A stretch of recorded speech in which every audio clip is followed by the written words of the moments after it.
कल मनाया गया बोध दिवस स्वामी दयानंद सरस्वती जी का।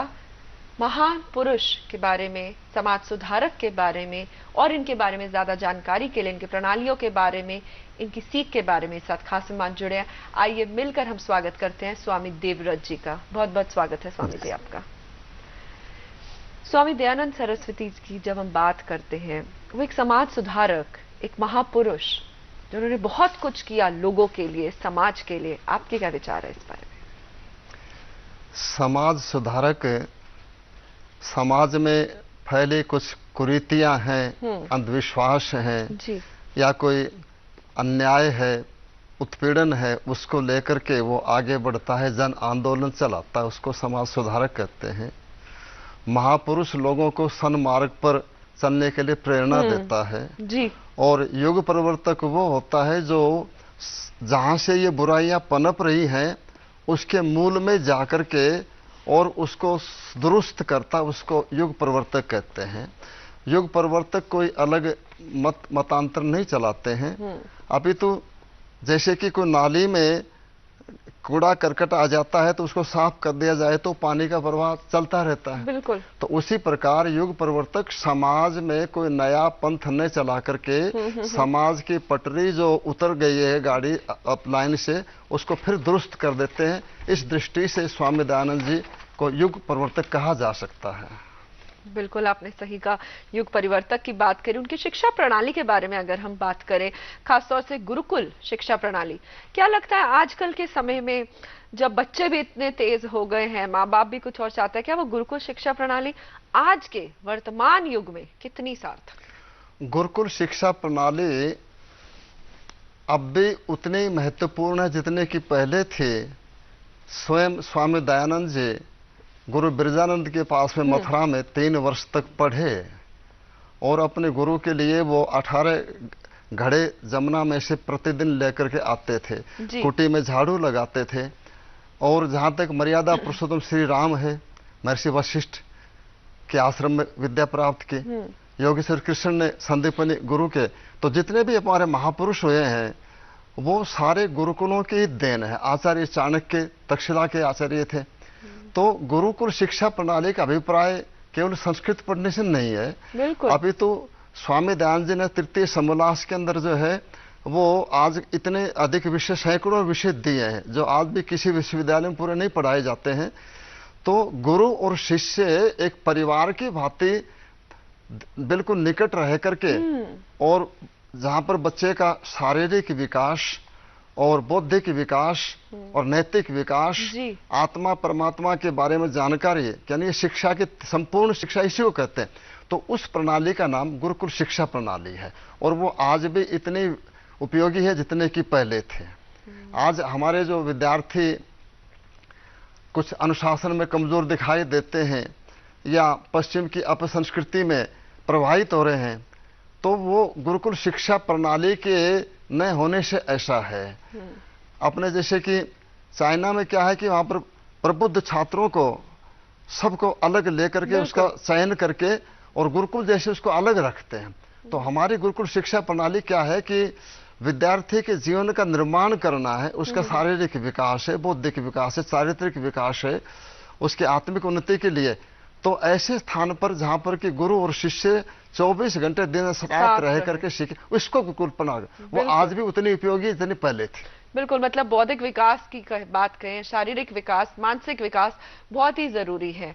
कुछ ही दिनों में हम मनाएंगे इंटरनेशनल वुमेन्स डे। तो स्त्रियों की बात करें तो स्त्री शिक्षा के बारे में भी स्वामी जी बहुत मानते थे। क्या कहेंगे आप इस बारे में?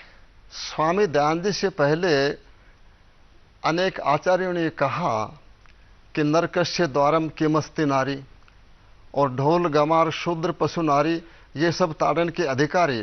स्वामी दयानंद जी ने कहा, मनुस्मृति का उदाहरण देते हुए, यत्र नार्यस्तु पूज्यन्ते रमन्ते तत्र देवता। जहां पर स्त्रियों का सम्मान होता है वहां पर देवताओं का निवास होता है। और इसीलिए उन्होंने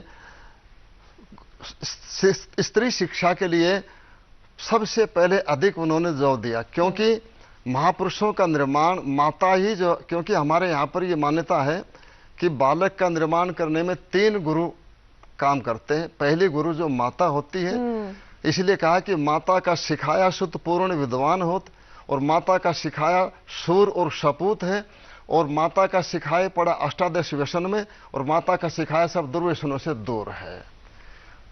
शिवाजी का निर्माण माता जीजाबाई ने किया।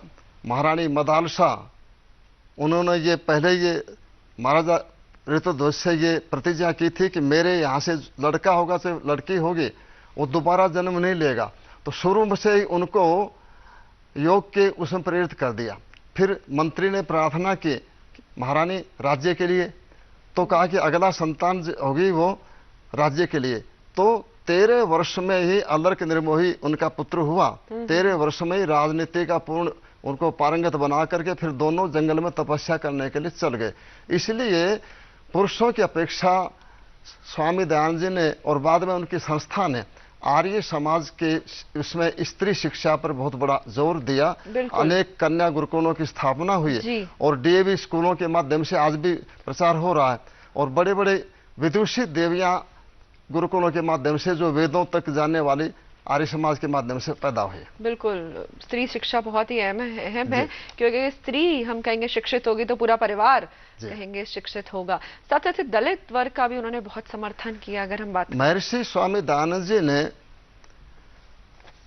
वेदों का प्रमाण देकर के कहा कि यथे माम कल्याणी आवदानी वाचम जनेभ्य, कि जैसे मैंने ये वेद का जो प्रवचन किया है ये ब्राह्मण के लिए राजन्याभ्याम शूद्राय चार्याय स्वाय चारणाय, तो वो शूद्र और अति शूद्र जो जंगलों में रहने वाले लोग उन तक के सब के लिए, परमात्मा का सूर्य का प्रकाश सब के लिए है, जल सब के लिए है, भूमि सब के लिए है। इसी प्रकार से उसका ज्ञान मानव मात्र के लिए है। इसलिए आर्य समाज ने सबसे पहले जो दलित का उद्धार का कार्यक्रम सबसे पहले आर्य समाज ने ही शुरू किया। उस समय तो बड़ी विचित्र स्थिति थी, लोगों को जिनको दलित कहते हैं अपने कुओं पर पानी भी नहीं भरने देते थे और उनको उससे पहले था कि दलित अपने गले में घंटी बांध करके दक्षिण में चलते थे। स्वामी दयानंद जी ने कहा कि मनुष्य मात्र की एक जाति है और ये ब्राह्मण क्षत्रिय वैश्य है, ये जाति नहीं है। जाति उसको कहते हैं समान प्रश्वात्मिका जाति, जिसके नर्मदा संसार में कहीं से भी हो मिलकर के संतान पैदा कर सके, वो एक जाति होती है। तो मनुष्य मात्र की एक जाति है। ब्राह्मण क्षत्रिय वैश्य इत्यादि ये गुरुकुलों से मिलने वाली उपाधियों का नाम था। जो इनमें कम रह जाता था उसको शूद्र कहते थे, उसको अपने डिवीजन इंप्रूव करने का अधिकार भी दिया गया है। बिल्कुल। और इसलिए अनेक बड़े बड़े जो निम्न कुल में पैदा होकर के बड़े बड़े ऋषि महर्षि वेदों के प्रवक्ता बने। तो हम इस बात को मानते हैं कि मनुष्य मात्र की एक जाति है और गुण कर्म स्वभाव से व्यक्ति ऊंचा बनता है। बिल्कुल, और हमने इन वर्ग को बिल्कुल अलग ही शक्ल दे दी। और जैसे कि आपने कहा मतलब कोई भेदभाव नहीं जी। तो अगर हम भाषा की बात करें, उनकी दयानंद जी की मातृभाषा गुजराती थी, फिर भी उन्होंने अपने ग्रंथ हिंदी भाषा में लिखे। स्वामी दयानंद जी युग दृष्टा थे। उन्होंने उनकी जन्म की भाषा गुजराती, विद्या की भाषा संस्कृत। उन्होंने ये दिव्य दृष्टि से देख लिया कि भारतवर्ष को एकता के सूत्र में हिंदी भाषा ही केवल जो है बांध करके रख सकती है। और देश स्वतंत्र होने पर इसीलिए हिंदी को राष्ट्रभाषा का गौरव मिला। सबसे पहले स्वामी दयानंद जी का जो गद्य में जो सत्यार्थ प्रकाश है, भाष्य भूमिका, संस्कार विधि और उनकी पुस्तकें हैं, वो सब हिंदी भाषा में की। इसलिए क्योंकि वो दिव्य दृष्टा थे और हिंदी ही देश को जो है वो एक सूत्र में बांध सकती है।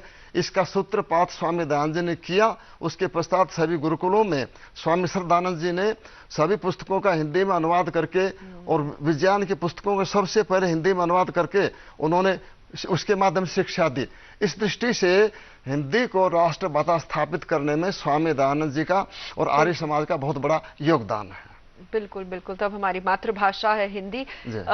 लेकिन आर्थिक चिंतन की अगर बात करें, अब तो बहुत आर्थिक चिंतन किया, उनको भी उस समय कुछ आर्थिक चिंतन था जो उनको सताता था? एक बार फिर बोलिए। आर्थिक चिंतन की अगर हम आर्थिक चिंतन, जैसा कि मैंने कहा कि स्वामी दयानंद जी जो है वो दिव्य दृष्टा थे। उन्होंने, अभी हम कुंभ के मेले से आए हैं, तो प्रयाग में एक दिन वो गंगा किनारे सायंकाल को बैठे हुए थे। एक विधवा महिला जो है अपने मृतक पुत्र को और अपनी साड़ी का पल्लू काट करके कफन बना करके और उसमें ले आए और आह के साथ उसने उसको बहा दिया और उस कफन को धो करके लेकर के चल पड़े। जी। उस दृश्य को स्वामी दयानंद ने देखा तो उसकी आंखों से गंगा जमुना जो है निकल पड़े। उस रात उन्होंने भोजन नहीं किया। प्रातःकाल सेवक ने पूछा, महाराज क्या बात, कुछ वैद्य ने बुलाए? तो कहा कि बलदेव, ये रोग ऐसा है जो दवा से ठीक नहीं होगा। बिल्कुल। क्या रोग है? कि ये मेरा देश कभी जो सोने की चिड़िया था आज इतना गरीब हो गया है कि एक विधवा माँ अपने जिगर के टुकड़े के लिए कफन भी जो मैसर नहीं करवा सकते। इसके लिए उन्होंने चिंतन किया और उन्होंने फिर कर्नल नॉर्थ ब्रुक से ये बात कही कि आप विलायत में जाकर के महारानी विक्टोरिया को कहे कि हिंदुस्तान के अंदर जो है गौ हत्या को बंद करवाएं, क्योंकि गाय इस देश की कृषि की जो है रीढ़ की हड्डी है। बिल्कुल।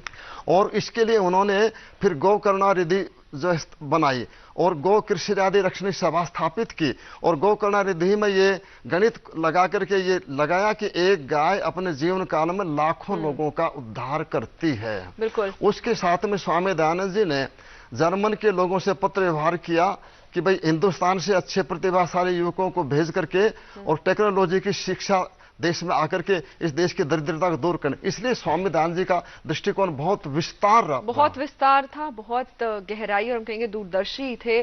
काफी जो चिंतन उनको सताया, हम कहेंगे कहीं ना कहीं उसका प्रभाव भी पड़ा। बहुत बहुत शुक्रिया स्वामी देवव्रत जी, आप यहाँ पर बहुत अच्छा लगा आपसे बातचीत करके, बहुत बहुत शुक्रिया।